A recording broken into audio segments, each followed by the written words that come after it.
누가복음 2장 8절부터 14절 말씀까지 제가 봉독을 해드리도록 하겠습니다. 8절부터 14절 말씀이 되겠습니다. 그 지역의 목자들이 밤에 밖에서 자기 양떼를 지키더니 주의 사자가 곁에 서고 주의 영광이 그들을 두루 비치매 크게 무서워하는지라. 천사가 이르되 무서워하지 말라. 보라, 내가 온 백성에게 미칠 큰 기쁨의 좋은 소식을 너희에게 전하노라. 오늘 다윗의 동대의 너희를 위하여 구주가 나셨으니 곧 그리스도 주시니라.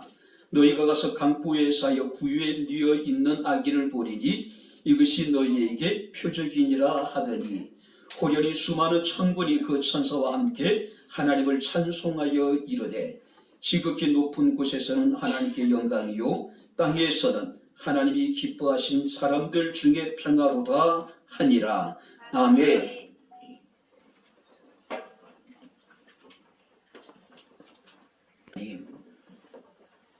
우리의 예배 가운데 임재하여 주시고 오직 주님만이 영광을 받으시기를 원합니다. 이 시간 종을 통해서 주의 말씀이 증거될진데 우리에게 은혜가 되게 하시고 위로가 되게 하시고 힘이 되게 하시고 말씀과 내 주의 뜻을 분별할 수 있는 지혜를 주옵소서. 예수님 이름으로 기도하옵나이다. 아멘. 할렐루야. 아멘. 자, 우리 옆에 있는 분들은 하나님 우리와 함께 하십니다. 인사하겠습니다. 하나님 우리와 함께 하십니다. 할렐루야. 아멘. 정집사님 얼마나 외로우세요?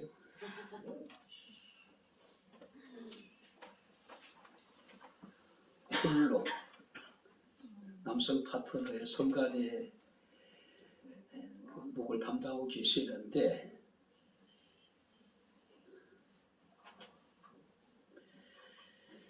자, 미국의 어떤 심리학가가 40여 명의 학생들에게 단어 연상 테스트를 실시했습니다. 자, 크리스마스라고 하는 단어를 주고 생각나는 것을 하나씩 적어보라고 하는 심리 테스트였습니다. 근데 40여 명의 학생들이 이제 크리스마스 하면 생각나는 연상되는 단어를 하나씩 쓰기 시작했는데, 추리, 가시나무, 선물, 칠면조, 휴일, 캐롤, 산타클로스, 그 다음에 사랑하는 여인과였던 여행. 40여 명의 학생들 가운데 안타깝게도 단 한 사람도 예수를 적어낸 학생들이 없었다라고 이야기를 하고 있습니다. 우리에게 크리스마스는 무엇이고 또 우리에게 크리스마스와 예수 그리스도는 어떤 관계성을 가지고 있는가? 분명히 성탄에 대한 기대와 설렘, 성탄에 대한 어떤 즐거움도 있고 또 성탄에 대한 우리가 감격도 있는데, 정작 그 즐거움과 기쁨 속에는 성탄의 주인공이 되시는 예수 그리스도가 빠져 있다라고 하는 사실입니다.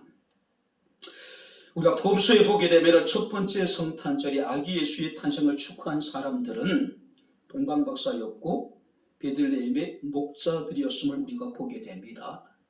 이 두 부류의 사람들은요, 국적이 다릅니다. 신분도 다릅니다. 그들이 예수께 나와서 축하하는 방법도 다 달랐습니다. 그러나 분명히 확실한 것은 그들이 한 가지 공통된 것을 가지고 있었는데, 그들은 최상의 기쁨을 가지고 예수 그리스도께 경배를 했다라고 하는 사실입니다.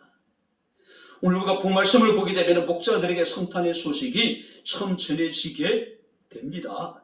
그들에게 전해진 성탄의 소식은 아기 예수의 탄생이었습니다. 그런데 그분은 우리의 구주가 되시며 그리스도 주 예수라고 성경에 기록하고 있음을 우리가 보게 됩니다. 목자들이 밤중에 자기 양떼를 지키고 있을 때 천사들이 나타나서 아기 예수의 탄생을 전하게 됩니다. 자, 그때 예수 탄생의 이 소식이 당시에 가장 가난하고 초라한 비천한 자들에게 제일 먼저 전해졌다고 하는 사실은 우리에게 많은 것을 생각하게 합니다. 자, 당시의 목자는 굉장히 천한 직업이었습니다. 사회적으로 가장 신뢰받지 못한 사람들이 바로 이 목자였단 말이에요. 그러니까 신뢰받지 못했다기보다는 아예 그들은 모든 사람들에게 멸시받는 계층의 사람들이었다는 겁니다. 뿐만 아니라 당시 목자들은 직업 속성상 한 곳에 정착할 수 있는 사람들이 아니잖아요. 그렇죠? 이곳저곳 떠돌아다니다 보니까 결국은 그들은 종교적인 의무를 행할 수가 없었지요. 그리고 떠돌이 생활을 하다 보니까 때로는 주변의 사람들에게 크고 작은 피해를 입히기도 합니다. 자, 그러다 보니까 결국 그들은 사람들에게 환영받지 못하는 천민 계층의 사람들이었고, 그들은 법정에서도 증언할 수 있는 자격 자체가 인정되지 않았어요. 왜냐하면 신뢰할 수 없는 사람들이라는 것이죠. 자, 그럼에도 불구하고 오늘 성경 말씀하니까 베들레헴의 목자들은 밤을 새워가면서 양떼를 지키는 임무를 성실하게 수행하고 있습니다. 그 랍비들의 어떤 문헌에 보게 되면 베들레헴에 가까운 지역의 양떼는 일반적으로 성전의 제물로 사용되어졌다라고 이야기를 해요. 자, 그렇다면 이 베들레헴의 목자들이 이 밤에 그 돌보고 있었던 그 양떼들은 어쩌면은 성전의 제물로 사용되어질 양떼였는지 모릅니다. 자, 그래도 불구하고 그들은 다른 목자들과 다른 것이 하나도 없었습니다. 특별한 교훈을 받을 수 있는 것도 아니었단 말이에요. 남들이 다 깊은 잠에 빠져있는 시간에 밤을 새워가면서 자기 일을 성실하게 행했던 그들에게 예수 탄생의 놀라운 큰 기쁨의 소식이 제일 먼저 전해졌다고 하는 사실입니다. 이 상황에서 우리가 9절 말씀을 보게 되면 주의 사자가 곁에 서고 주의 영광이 그들을 두루 비침에 크게 무서워했다라고 이야기를 합니다. 엄청난 두려움이었습니다. 그래도 불구하고 그들은 말할 수 없는 영광스러운 영적인 체험을 경험하게 되었다라고 하는 사실이에요. 우리는 오늘 본 말씀을 통해서 그리스도 주가 되신 예수를 본 목자들에게 나타난 하나님의 은총이 있습니다. 바로 이것은 성탄의 은총입니다. 우리가 성탄을 목전에 두고 바로 그리스도 주가 되신 예수 그리스도를 본 자들에게 나타난 성탄의 은총이 무엇인지를 우리가 살피면서 우리가 함께 은혜를 나누도록 하겠습니다. 자, 먼저 이제 9절 말씀을 우리 다시 한번 같이 읽겠습니다. 주의 사자가 곁에 서고 주의 영광이 그들을 두루 비침에 크게 무서워하는지라. 주의 사자가 곁에 서고, 시격하면 이렇습니다. 그가 가까이 왔다. 초월적인 존재와의 만남을 나타내는데 이것은 주의 천사가 모든 사람들이 알 수 있을 정도로 분명하게 목자들에게 자기 자신을 나타내었다는 사실이에요. 그리고 계속해서 성경 말씀하니까 주의 영광이 그들을 두루 비쳤다라고 이야기를 합니다. 여기서 영원하고 거룩하신 하나님의 존재의 양식이라고 이야기를 합니다. 다시 말해서 장엄한 하나님의 임재가 이 베들레헴에서 양을 치고 있는 목자들에게 나타났다라고 하는 사실입니다. 그러니까 하나님의 사자가 가시적으로 주의 천사들이 바로 이 베들레헴의 목자들에게 나타났다는 이야기입니다. 여기서 말하는 주의 영광이라고 하는 것은 우리가 누가복음 9장 말씀을 보게 되면 예수께서 변화산에서 기도하실 때 영광스러운 모습으로 변화되시잖아요. 그때 하나님의 영광이 나타나게 됩니다. 뿐만 아니라 우리가 사도행전 7장에 보게 되면 스데반 집사가 돌에 맞아 죽어가면서 성령이 충만하여서 하늘을 우러볼 때에 하나님의 영광이 스데반에게 나타났던 것을 우리가 보게 됩니다. 바로 그 하나님의 영광이 당시 가장 미천하고 가장 신뢰받지 못하고 가장 가난한 자들에게 나타났다고 하는 사실이에요.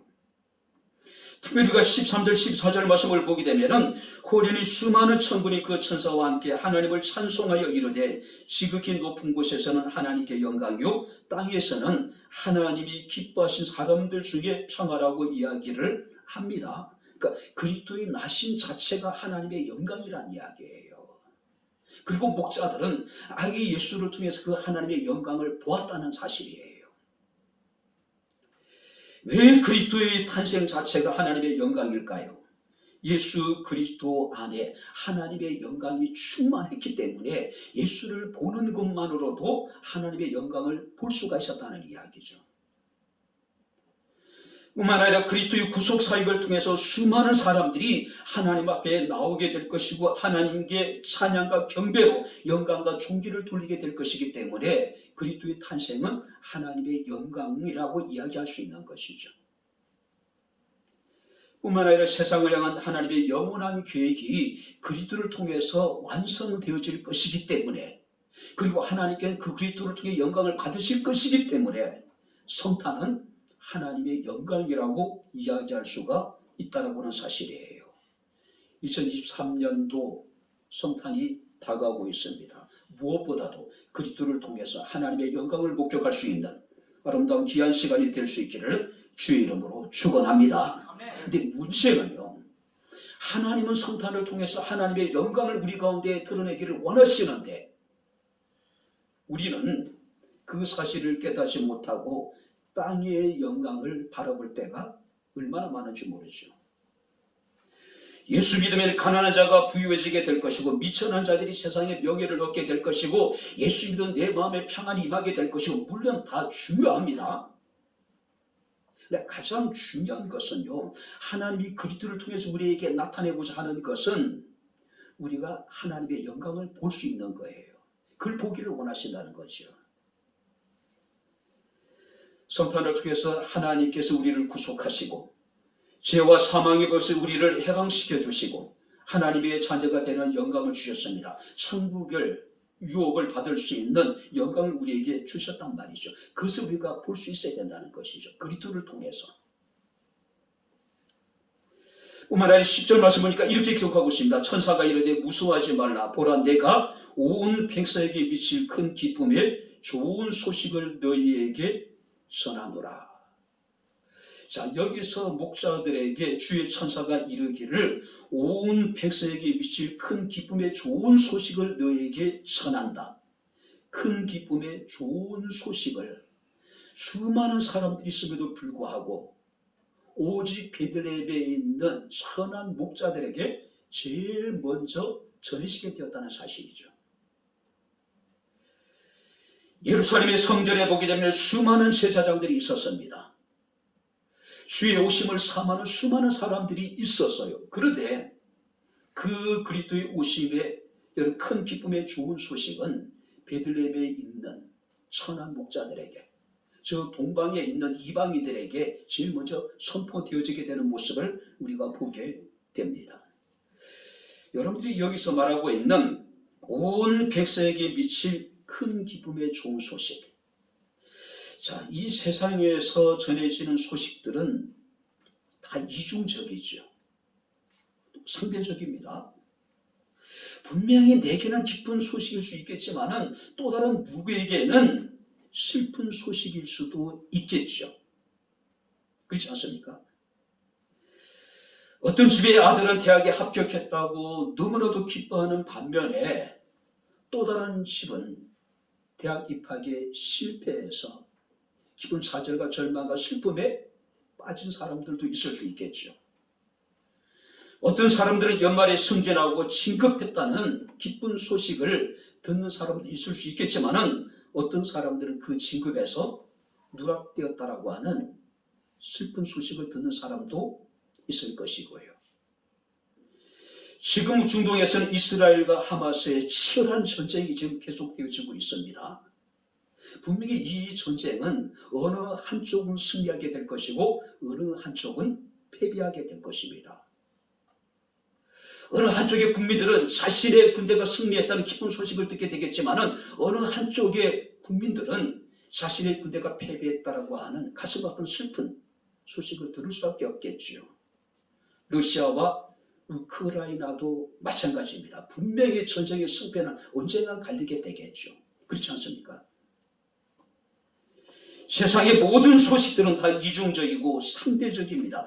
누구에게는 기쁜 소식이지만 누구에게는 가슴 아픈 소식이 될 수도 있다는 것이죠. 그런데 예수 그리스도의 탄생은 온 백성에게 미칠 큰 기쁨의 좋은 소식이랍니다. 모든 사람들에게 미칠 큰 기쁨의 좋은 소식이라는 것이죠.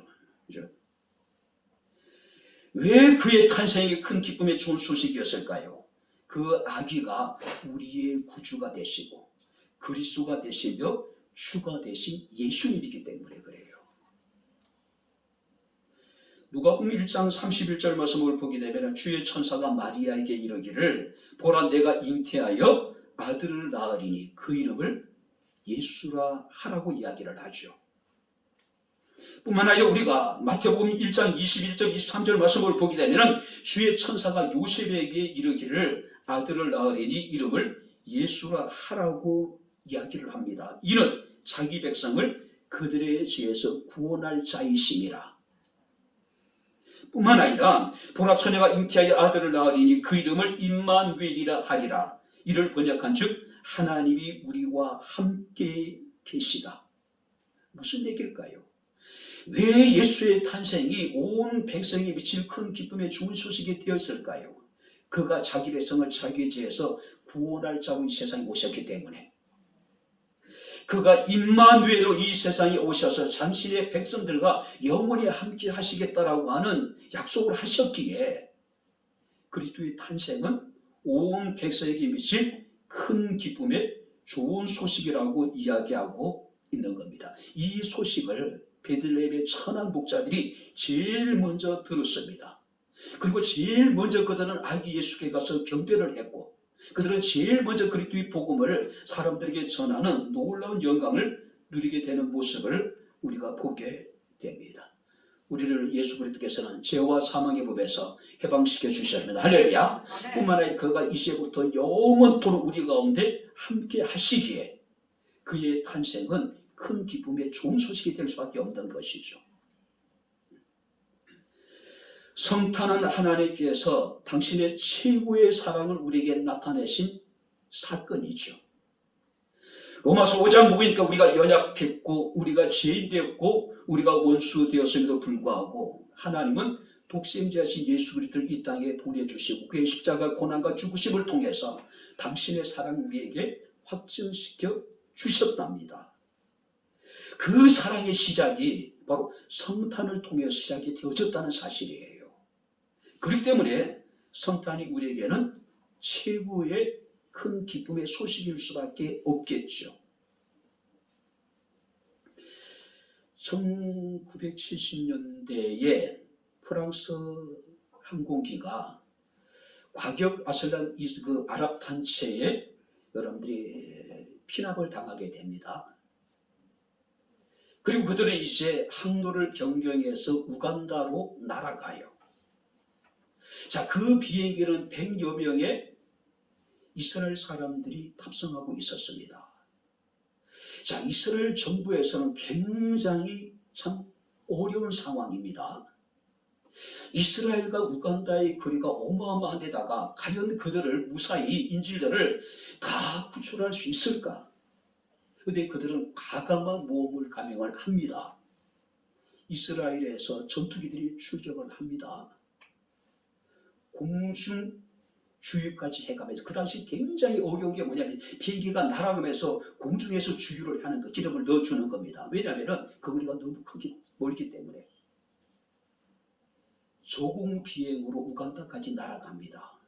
그리고 인지들 100여 명 가운데 한두 명도 희생을 지었거는 저는 구출을 하기 시작을 합니다. 자, 이스라엘 특수부대가 인질들에게 가까이 왔을 때에 그들은 스스로 자기들에게 이야기합니다. 야, 그들이 왔다. 이스라엘 사람들은요, 자신들이 비록 과격 단체의 인질이 되었음에도 불구하고 반드시 이스라엘이 자신들을 구원해 줄 것을 확신한 거예요. 특공대들이 도착했을 때 그들은 자기들에게 서로 이야기합니다. 야, 그들이 왔다. 그들이 왔다라는 이야기. 자기를 구하기 위해서. 그죠? 오늘 그가 온 것이 바로 이 성탄입니다. 할렐루야. 아멘. 그가 우리를 죄와 사망에서 구원하시기 위해서 그가 드디어 오셨다는 것이죠. 우리가 영원히 함께 하시기 위해서 그가 우리에게 오셨다는 사실이에요. 잭 켈리라고 하는 신문 기자가 소말리아 비극을 취재하다가 자신이 겪은 한 경험담을 이렇게 이제 소개를 했습니다. 소말리아의 모가디슈라고 하는 곳에 일어난 사건입니다. 엄청난 기근이 일어났어요. 내전도 내전이지만은 정말로 기근으로 인해가지고 수많은 소말리아 사람들이 정말 목숨을 잃는 안타까운 상황이 계속 벌어지게 됩니다. 잭 켈리가 일행들과 함께 한 마을에 들어가게 되었을 때 한 작은 소년을 만나게 됩니다. 온몸에 벌레가 물려 있었고 영양실조에 걸려가지고 배가 볼록 튀어나왔고 머리카락은 빨갛게 변해 있었고 피부는 정말로 거칠 대로 거칠어져 있는 마치 100세가 넘은 노인 피부처럼 굉장히 거칠어져 있었습니다. 마침 일행 중 한 사람이 사과를 그 아이에게 전했습니다. 그런데 그 아이는 사과를 들고 올 수 있는 힘조차도 없어요. 옆에 있는 일행이 그 사과를 절반 쪽에서 아이에게 주었더니 아이가 고맙다는 뜻으로 이제 눈인사를 하고 자기 마을로 힘없이 들어갑니다. 그 말에 들어서니까 그보다 어린 아이가 바닥에 뉘어져 있는 모습을 보았습니다. 그 무릎 꿇고 그 아이는 자신의 입에 사과를 절반 이렇게 이제 깨물고 이렇게 씹습니다. 그리고 이제 씹었던 그 사과를 쓰러져 있는 어린아이 입에다가 집어넣고 그 턱을 오므렸다 폈다 오므렸다 폈다 하는 거예요. 아이가 씹을 수 있도록. 그 어린아이의 동생이라는 것이죠. 동네 사람들에 의하면 보름 가까이 계속해서 이 어린아이가 자기의 동생을 돌보고 있었다는 것이죠. 결국은 이 소년은 영양실조로 죽게 되지만 그 어린 동생은 살아남을 수 있었다라고 이야기를 합니다. 결국 그 소년의 죽음이 자신의 어린 동생을 살릴 수 있었다라고 이야기를 해요. 죄와 사망의 벌로부터 예수 그리스도는 십자가의 고난을 당하시고 죽으심으로 말미암아 우리를 구원해 주셨습니다. 할렐루야. 오늘 그렇기 때문에 예수 그리스도의 탄생은 우리에게 큰 기쁨이 될 수밖에 없는 것이죠. 로마서 8장 1절 2절 말씀을 보게 되면은 그러므로 이제 그리스도 예수 안에 있는 자에게는 결코 정죄함이 없나니 이는 그리스도 예수 안에 있는 생명의 성령의 법이 죄와 사망의 법에서 우리를 해방시켜 주시다라고 말씀하고 있습니다. 뿐만 아니라 그가 영원히 우리 가운데 함께 하시기 때문에 성탄은 우리에게 큰 기쁨의 좋은 소식이 될 수밖에 없겠지요. 뿐만 아니라 14절 말씀을 보시기 바랍니다. 같이 한번 읽겠습니다. 지극히 높은 곳에서는 하나님께 영광이요 땅에서는 하나님이 기뻐하는 사람들 중에 평화가 하나님의 평화가 이 목사들에게 제일 먼저 선포되어지고 있는 겁니다. 자, 여기서 평화라고 하는 것은 에덴에 대해 하나님이 주시는 화평, 하나님이 주시는 평안이라고 이야기할 수가 있겠죠. 당시에는요, 팍스 로만이라는 얘기가 많이 회자되고 있었어요. 로마는 당시 200년 동안 그야말로 평화를 구가고 있었던 그런 시절이에요. 근데 로마가 지키고 있었던 그 평화라고 하는 그 물리적인 힘으로 상대를 억압함으로 누릴 수 있는 평화였단 말이에요. 그러나 그 평화라고 하는 것은 불안정하잖아요. 전 세계를 지배했습니다. 세계 대륙을 로마가 지배를 했습니다. 로마의 영광이 영원할 것처럼 느껴졌단 말이에요. 그러나 내부적으로 로마는 썩을 대로 썩어져 가고 있었던 상황이었습니다. 썩을 대로 썩어져 가고 있는. 그런데 예수께서 이 땅에 하나님이 주시는 참된 평안을 여러분들이 지금 선포하고 계신 겁니다.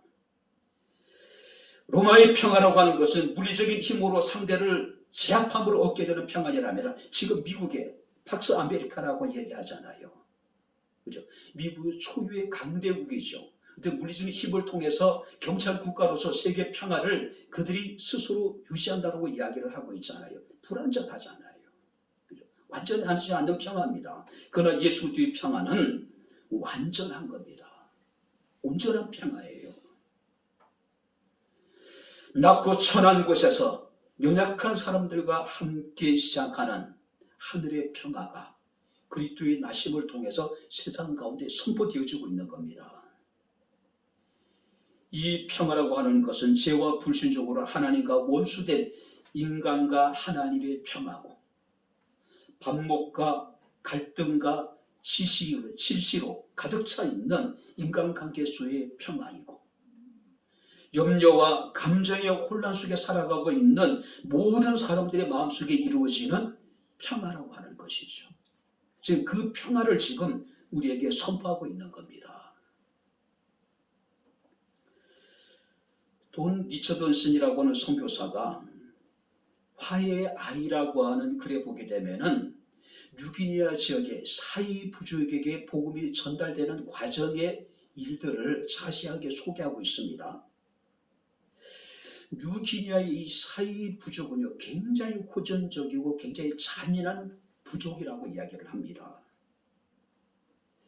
한마디로 그들의 삶의 방식 자체가 그들은 배반의 연속이었다는 거예요. 그들은 다른 부족의 친근함을 표시하기도 합니다. 우정을 그들은 나타내기도 해요. 그런데 이것은 다른 부족을 안심시키기 위한 수단일 뿐입니다. 자, 다른 부족이 안심하게 되는 순간에 그들은 철저하게 상대를 짓밟아 버리는 겁니다. 굉장히 호전적인 그런 부족이라는 겁니다. 그들이 베푸는 친절과 호의는 결국 그들을 죽이려는 미끼일 뿐이라는 겁니다. 이셨던 선교사가 그들에게 복음을 전하는 과정에 있어서 그들이 가장 열광했던 성경의 사건이 뭐냐면은 가룟 유다가 예수 그리스도를 배반한 사건이에요. 왜냐하면은 자신들의 어떤 부족의 정체성과 너무나도 맞아떨어지는 것이죠. 그죠? 자신의 이익을 위해서는, 부족의 이익을 위해서는 그들은 수단과 방법을 가리지 않습니다. 누구라도 배신할 수 있는 겁니다. 그들은 가룟 유다가 자신의 정체성과 맞기 때문에 자신들의 영처럼 여기고, 제자에게 속은 예수 그리스도는 가장 어리석은 자로 그들은 여기고 있었다는 것이죠. 근데 그들에게 복음을 전한다는 것은 굉장히 힘들 수밖에 없겠죠.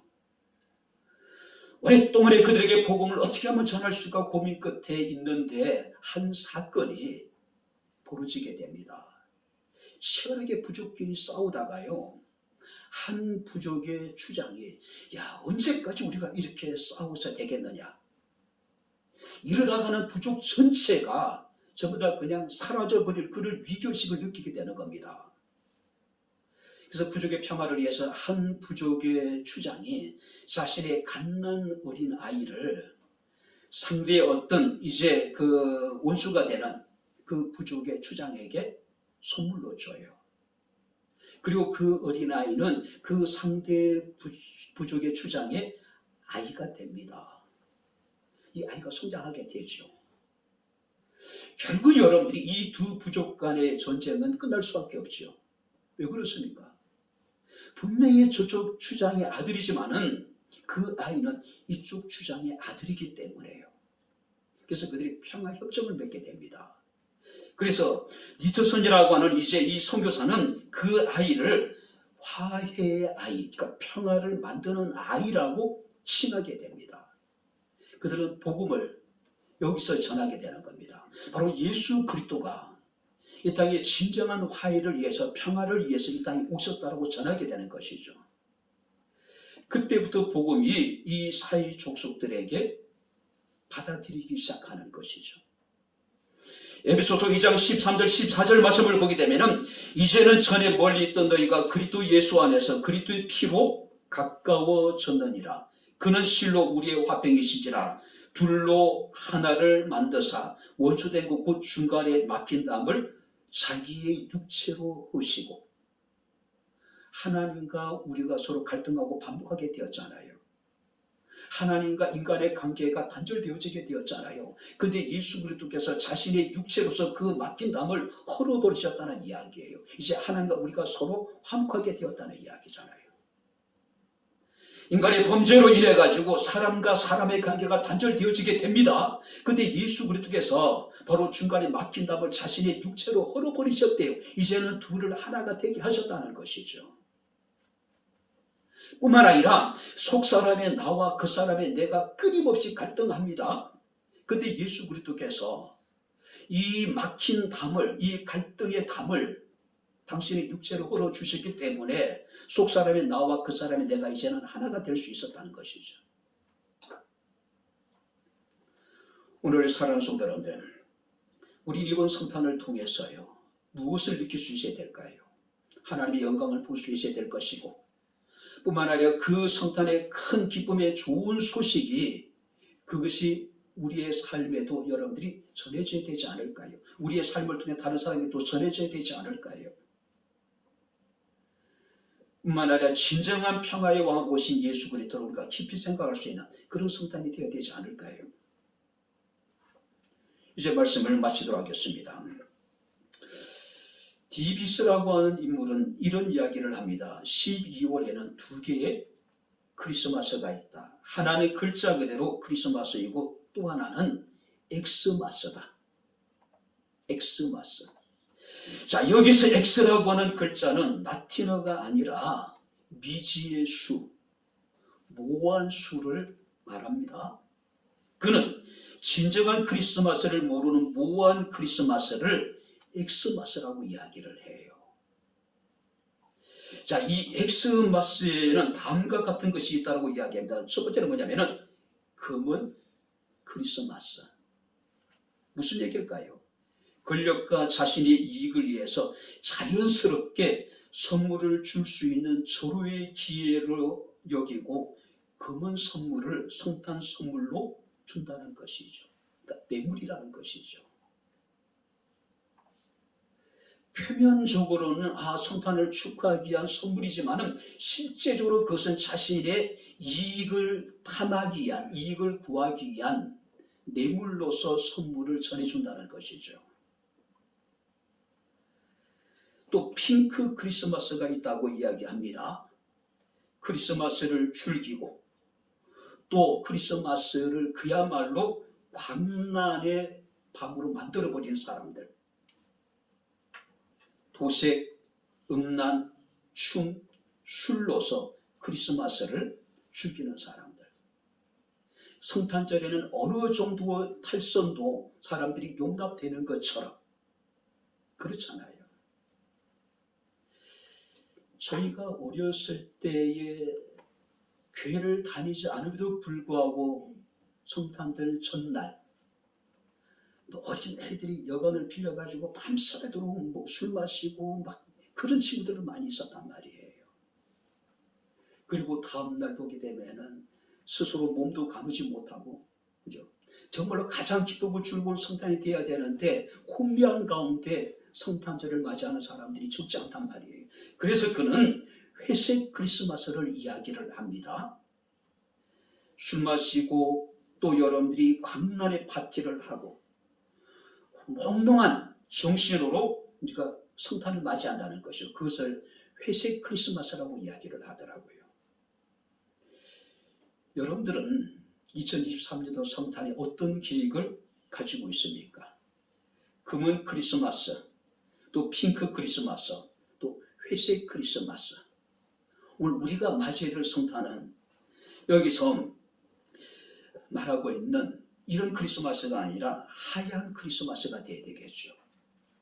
이 하얀 크리스마스라고 하는 건 누가가 지고 성결되게 지내는 크리스마스라고 그는 이야기를 합니다. 성경에는 오늘 본문에 베들레헴의 목자들이 바로 이런 하얀 크리스마스를 맞이했다는 이야기예요. 종교학자였던 오강남이라는 교수는 2011년에 예수는 없다라고 하는 제목의 책을 발간을 했습니다. 한국교회를 발칵 뒤집어 놨죠. 그죠? 자, 그는 이런 얘기를 합니다. 역사적인 예수는 있지만 교회와 우리의 삶 속에 예수는 없다. 그는 역사적인 예수를 부인하지 않아요. 왜냐하면 그는 장로 집안에 여러분들이 태어난 여러분 어쩌면 모태 신앙이었습니다.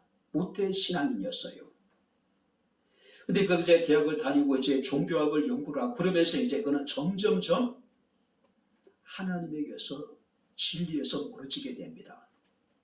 그가 얘기하는 것은 산을 오르는 정상은 하나인데 가는 길은 다르다고 하면서 종교 다원주의를 설파합니다. 근데 그가 이야기하기를 분명히 그는 예수 그리스도 역사적 예수를 믿어요. 그러나 교회와 성도들의 삶 속에 예수는 없다. 마치 니체가 얘기했던 신은 죽었다.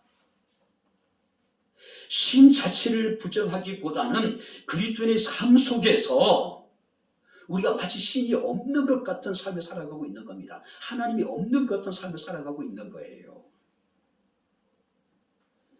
성탄은 있지만은 예수가 없는 성탄.